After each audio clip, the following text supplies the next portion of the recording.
नमस्कार दोस्तों, मेरे यूट्यूब चैनल हरीशचंद्र अकेडमी पे आपका स्वागत है। आज संडे है तो मैं जो पिछले 2-3 दिन जो काम नहीं कर पाया वो काम अभी कर रहा हूँ। तो जो आपके क्वेश्चंस वगैरह मैं करा रहा हूँ तो आपके एपीओ के लिए, फर्स्ट ग्रेड के लिए, सेकंड ग्रेड के लिए, सब इंस्पेक्टर के लिए, रीट के लिए ये क्वेश्चंस बहुत हेल्पफुल होंगे। इनमें क्या है, मिक्स क्वेश्चन है, आए हुए क्वेश्चंस भी हैं। मैं 3-4 स्टेट कवर करके करवाऊंगा, ठीक है, जिसमें यूपी में एग्जाम देने वाले, राजस्थान में, हरियाणा में, एमपी में एग्जाम देने वाले, डीएसएसपी का देने वाले सभी बच्चों को फायदा हो सके। साथ ही इसमें क्या करेंगे, हम बहुत सारे क्वेश्चंस करवाएंगे, है ना, और ये सीरीज चलती रहेगी। जो एपीओ का एग्जाम दे रहे हैं, जो आरजेएस का एग्जाम दे रहे हैं, उन बच्चों को ये क्लासेस एकदम रामबाण साबित होंगी, है ना। तो आप आराम से इन क्लासेस को लीजिए, थोड़ा स्पीड में मैं पढ़ाऊंगा और स्पीड में ही आपको वीडियोस को देखना है। जो स्टूडेंट मेरी क्लास में पढ़ रहे हैं वो इन्हें 2x स्पीड पे देखेंगे, क्योंकि आपको चीज़ें पढ़ी हुई हैं, कॉन्सेप्ट समझाया हुआ है, तो आपको वो चीज़ें बहुत आसानी से समझ में आ जाएंगी। देखो क्वेश्चन हैं, मैं मल्टीपल टॉपिक के करा रहा हूँ, जैसे एक ही टॉपिक के नहीं 10-5 क्वेश्चन किसी और के 10-5, तो इससे क्या अपना दिमाग उसी तरह अचानक से शिफ्ट हो सके एग्जाम में भी। जैसे उपचार, उपचार शब्द में कौन सा उपसर्ग है? उपसर्ग ऐसे शब्दांश होते हैं जो क्या करते हैं, किसी शब्द के प्रारंभ में जुड़कर उसका अर्थ परिवर्तन करते, कि नए शब्द की उत्पत्ति करते हैं। शब्द उत्पत्ति के 4 टॉपिक है, संधि, समास, उपसर्ग, प्रत्यय, ठीक है। तो उपसर्ग में उप माने समीप में जुड़ने वाला, सर्ग माने जुड़ने वाला, तो किसी शब्द के पहले आकर या पहले जुड़कर एक नए अर्थ की उत्पत्ति प्रदान करता हो, तो ऐसा। तो उपचार में उप उपसर्ग है, आराम से पहचान में आ जाएगा। उपसर्ग सहित शब्द कौन सा है कि जिस शब्द में उपसर्ग लगा हुआ है, देख लेते हैं। प्रयोग, प्र प्लस योग, तो प्र उपसर्ग है। प्रस्ताव, प्रस्ताव में प्र उपसर्ग नहीं है। ममता, मम सर्वनाम, इसमें ता प्रत्यय, ठीक है। प्रतिमा, प्रतिमा में प्रतिमा में इस तरह से उपसर्ग सही शब्द नहीं है कि प्रतिमा में हम इस तरह प्रतिमा बोल दें, इसको प्रति उपसर्ग ना, प्रतीक उपसर्ग ही नहीं है इसमें, है ना। तो इसलिए क्या होगा, इसमें उपसर्ग वाला एक ही शब्द है, कौन सा? दूसरा। इनमें से किस शब्द में अ उपसर्ग नहीं है? इनमें से किस शब्द में अ उपसर्ग नहीं है? नहीं। हमेशा क्वेश्चन को अंडरलाइन करके करना, एग्जाम में कोई जल्दबाजी करने की जरूरत नहीं है। तो अद्वितीय, तो अद्वितीय में अ उपसर्ग है। अज्ञान, अज्ञान में अ उपसर्ग है।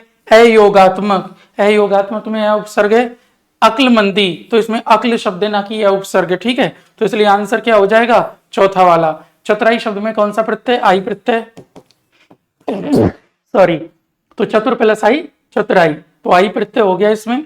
बिन पढ़ा शब्द में कौन सा उपसर्ग है? बिन पढ़ा, बिन मांगे, है ना, बिन बोले, बिन ब्याहे, तो बिन उपसर्ग है, तो आराम से अपन लगा देंगे। निम्नलिखित में से कौन सा शब्द अनुपसर्ग से, अनुपसर्ग के योग से बना है? अन हलंत वाला है, तो इसके बाद अगर स्वर होगा तो वो इसमें मात्रा के रूप में जुड़ जाएगा। तो अपन देख लेते तोड़ के, अन प्लस एक, अन प्लस एक, तो अनुपसर्ग हो गया। ए प्लस न्याय, तो इसमें तो ए उपसर्ग है, अन्याय में तो, है ना, अनार शब्द में उपसर्ग नहीं। अनहद, तो इसमें हद तो अन पूरा है इसमें, तो इसलिए अनहलंत वाला नहीं होगा। तो कौन सा शब्द है जिसमें अनुपसर्ग है? तो पहला वाला। निम्नलिखित में से किस शब्द में उपसर्ग का प्रयोग नहीं हुआ है? नहीं, देख लेते हैं। निर प्लस रस, नीरस, निरुपसर्ग है। निर प्लस रंध्र, नीरंध्र, निरुपसर्ग है, ठीक है। ओके, निर प्लस रव, नीरव, निरुपसर्ग है। नीर प्लस जय, तो नीर प्लस जय, इसमें उपसर्ग नहीं है, तो इसलिए आंसर क्या होगा?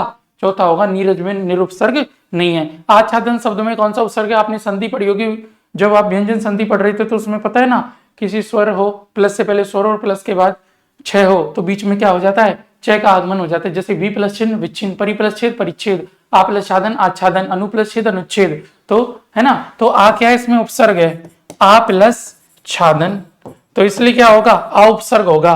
तो आप देखिए इसका आंसर 3 होगा। अगर आपने क्लासेस ली हुई हैं बेसिक, तो आपको सारी की सारी चीज आएंगी।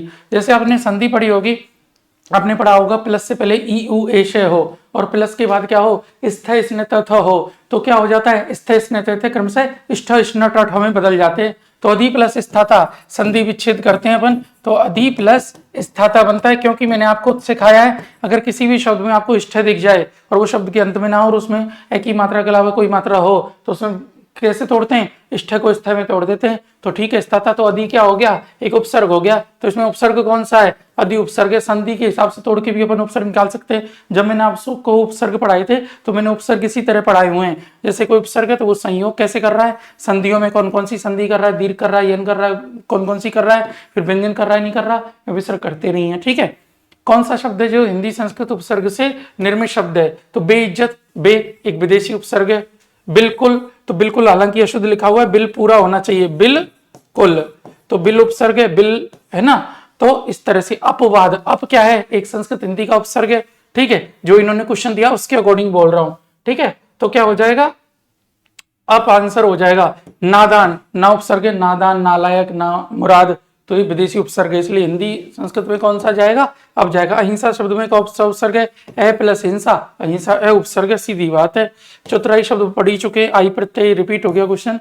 आत्म त्याग में कौन सा उपसर्ग है? आत्म, अपन पढ़ते ना आत्महत्या, संस्कृत के जो अतिरिक्त उपसर्ग पढ़ते हैं आप 22, उसमें आता है आत्म, ना तो 22 संस्कृत के उपसर्ग उनमें नहीं आता, हिंदी वालों में नहीं आता, विदेशी में नहीं आता, ये अतिरिक्त जो उपसर्ग है ना संस्कृत के उनमें पढ़ते हैं आत्म को, ठीक है। तो आत्म में क्या है? आत्म त्याग में आत्म उपसर्ग है, ठीक है। कौन सा शब्द क्या उपसर्ग से बना है? कहलाई नहीं, ठीक है। कलाधर, कला को धारण, कला आ रहा है इसमें, कम वक्त कम आ रहा है इसमें, तो कपूत, कपूत, कपूत, तो कह क्या है इसमें? उपसर्ग, तो इसलिए क्या उपसर्ग इसमें? बर्बर का विलोम शब्द क्या होगा? बर्बर का सभ्य, अपन बोलते तो इसमें सीधे पता लग जाएगा। इनमें से अनभिज्ञ शब्द का विलोम शब्द क्या होगा? अनभिज्ञ कैसे बनता है? अन प्लस अभिज्ञ, अनुपसर्ग लगा के बनाते हैं अपन, अन प्लस अभिज्ञ, तो अनुपसर्ग है इसमें, तो शब्द क्या? अभिज्ञ, तो उपसर्ग को हटा दो शब्द आ जाएगा, तो अनभिज्ञ का विलोम शब्द क्या होगा? अभिज्ञ, देख लो ये आ गया। तो आप आराम से क्वेश्चन का आंसर ढूंढ सकते हो।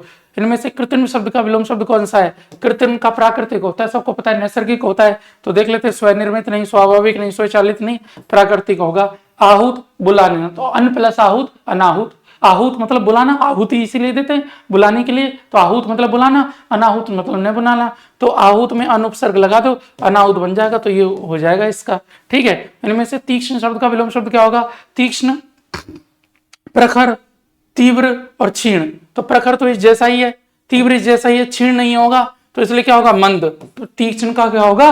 मंद, ठीक है। याद रखना, पृथक, पृथक शब्द में शब्द शुद्धि में आ जाए तो कै में हलंत जरूर लगाना, है ना, पृथक में, ठीक है। तो पृथक का सही विलोम शब्द कौन सा होगा? पृथक, अलग, तो संयुक्त जुड़ा हुआ, तो थकित सुगठित नहीं होगा, संयुक्त होगा। निम्नलिखित में से एक शब्द उपयोग का विलोम है, उपयोग का अनुपयोग, ठीक है, तो इसलिए अनुपयोग होगा, सदुपयोग, दुरुपयोग, ये समुपयोग, निरुपयोग ये नहीं होगा, उपयोग का क्या होगा?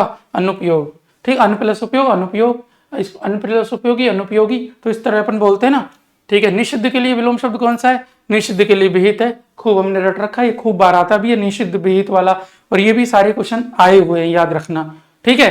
निम्नलिखित में से स्थूल, बोलते ना स्थूल का है, बड़ी शरीर वाला, तो कौन सा स्थूल का नहीं है? स्थूल का सूक्ष्म भी होता है, तनु प्लस ई बराबर तन्वी, कमजोर शरीर वाली, पतले शरीर वाली, तो स्थूल का तन्वी भी हो जाएगा, दुर्बल भी हो जाएगा, लेकिन शाश्वत नहीं होगा, तो आंसर क्या होगा? शाश्वत होगा, ठीक है, ओके।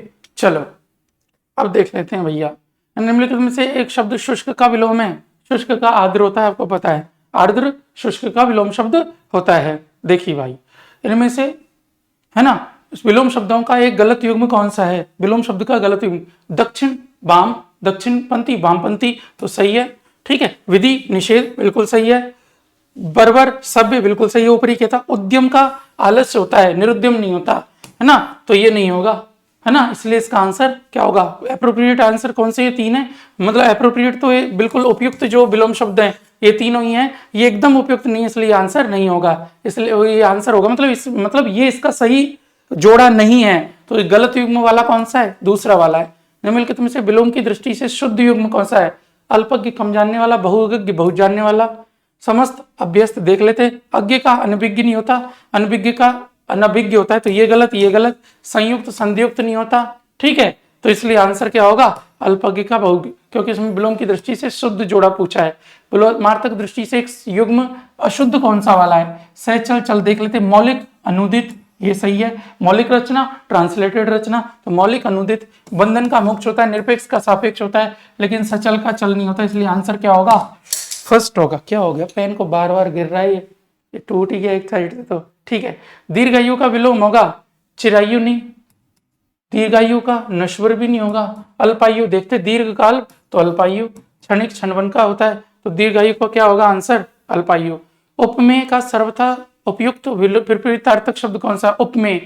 उपमेय का उपमान भी होता है, अब उपमान है नहीं तो अन उपसर्ग लगाएंगे तो अनुपमेय होगा, ठीक है, उपमेय उपमान बोलते हैं अपन, ठीक है। लेकिन अपन यहाँ पे देख रहे हैं उपमेय का क्या होगा, अनुपसर्ग लगा के और उपमेय होगा। जैसे मैंने क्लास में सिखा भी रहा हूँ, तो अपन उपसर्ग जो सीख रहे हैं उनमें क्या कर रहे हैं, हम उपसर्गों के माध्यम से वो विलोम शब्द सीख रहे हैं, उनमें क्या कर रहे हैं, उपसर्गों के माध्यम से विलोम शब्द सीख रहे हैं, ठीक है। सुलभ का उपयुक्त विपरीतार्थक शब्द कौन सा है, सुलभ, आसानी से प्राप्त हो जाए तो। दुर्लभ पहले भी कर चुके हैं, ठीक है। व्यष्टि समष्टि ये पहले कर चुके हैं, है ना, समस्त नहीं होगा, संवेद नहीं होगा, समास नहीं होगा, व्यष्टि का क्या होगा, समष्टि। निषिद्ध का अभी यही था, विहित होता है निषिद्ध का, ठीक है, रिपीट हो गया। भूगोल, भू मतलब पृथ्वी से संबंधित, भूगोल तो खगोल आसमान से संबंधित, तो क्या होगा भूगोल का, इतिहास अंतरिक्ष कुछ होगा नहीं, क्या होगा खगोल। सहयोगी का सर्वथा उपयुक्त विपरीतार्थक शब्द है सहयोगी, तो प्रतियोगी, सहयोग करने वाला, प्रतियोगी तो सहयोगी, प्रतियोगी तो ये होगा, तो प्रतिद्वंदी नहीं होगा,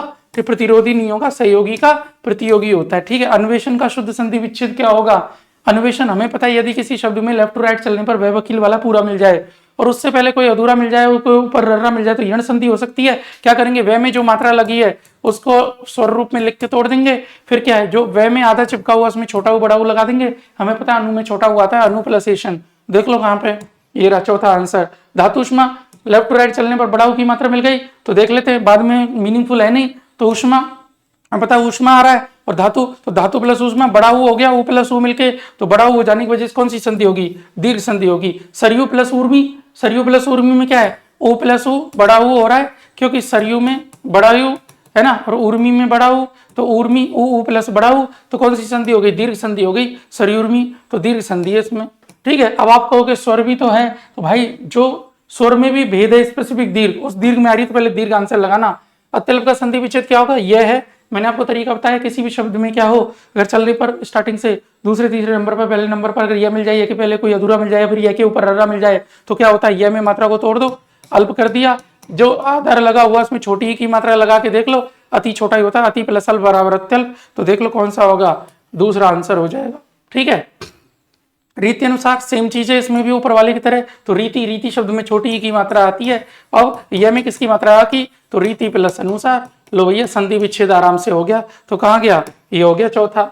महा प्लस इसका संधि रूप क्या होगा, अगर हमें पता है ए के बाद क्या हो, ई हो, तो गुण संधि में ए हो जाता है, तो आ प्लस ई बराबर क्या हो जाएगा, ए, तो शब्द क्या बन जाएगा, महेश। लो भैया आराम से संधि हो गई, कोई लोड वाली बात ही नहीं है, ठीक है। बिल्कुल भी आपका टाइम वेस्ट नहीं कर रहे हैं अपन, आराम से। आप देखो हमने क्या किया है, संधि कर ली है, महा प्लस ईश महेश होगा, आ प्लस ई बराबर ए हो जाएगा, तो देख लेते जरा ऑप्शन, महिष महिष महेश, तो चौथा हो जाएगा महा प्लस ईश महेश। लो कोई लोड वाली बात ही नहीं है। तो आप क्या करेंगे, देखो 40 क्वेश्चन करने में महज मुझे लगा है कितने, 12 मिनट, पहले अपन ने 15 में किए, अब 12 में किए, अपन और धीरे धीरे टफ होते जाएंगे। आपको मेरे साथ साथ आदत बनानी है, फिर मैं आपके ना लाइव क्लास लेके 10-15-20 दिन बाद, या फिर आपको मेरे टेलीग्राम पे टेस्ट डालूंगा, उसका एक स्टॉप वॉच लगाएंगे, उस टाइम के अकॉर्डिंग करेंगे। तो आप मेरे साथ पहले 15-20 दिन आदत डालो, फिर एक 200 क्वेश्चंस का टेस्ट देंगे अपन हिंदी के। ऐसे ही आज से या कल से आपके इंग्लिश के क्वेश्चन सॉल्व करवाने लग जाएंगे, मेरी बाई पढ़ाती है इंग्लिश, है ना, तो आपको यूट्यूब पे वीडियो आने लग जाएंगे इंग्लिश के क्वेश्चंस की, उनका भी यही रहेगा, सरल से कठिन की ओर जाएंगे, आराम से आप समझेंगे, आपको कोई लोड नहीं पड़ेगा, ठीक है। जो बच्चे फर्स्ट ग्रेड का पेपर दे रहे हैं, उनके जो पेपर में हिंदी इंग्लिश के क्वेश्चंस आते हैं, उनका भी कोई लोड नहीं पड़ेगा, तो आराम से आप तैयारी कीजिए। धन्यवाद अभी के लिए।